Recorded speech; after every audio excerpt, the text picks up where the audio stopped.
Tonight, working on a state budget, the Arizona legislature is poised to fall well short of school leaders' expectations when it comes to a state budget. While lawmakers work at a furious pace to try to craft the budget, they have just 9 days to come up with a plan that passes both in the House and the Senate. Team 12's Joe Dana cuts through the clutter and shows us why the way things stand right now, schools may come out slightly ahead or just break even.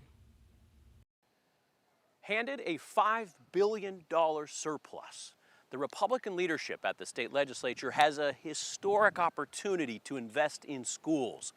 But the K-12 funding plan, as it stands today, would only barely keep up with inflation.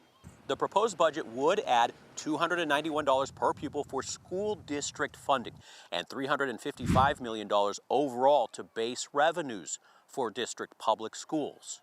That's far below the $550 million to the annual base requested by a coalition of school superintendents, and way below the $800 million in additional revenue voters wanted when they approved Prop 208, which was later deemed unconstitutional. Education advocates have used that $800 million number as the minimum amount they say base funding should be increased.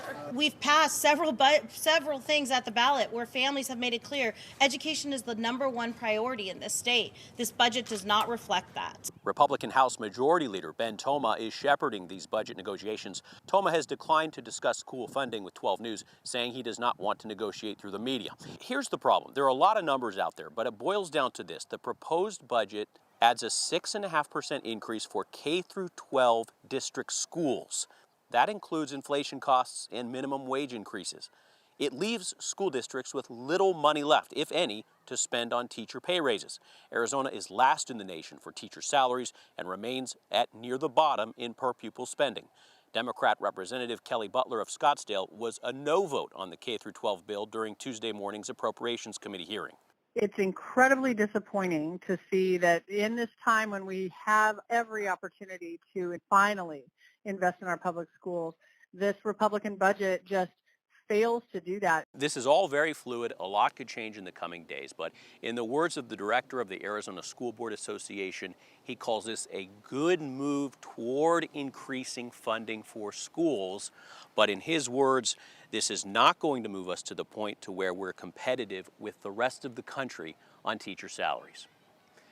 Joe Dana, 12 News. All right, Joe, thank you.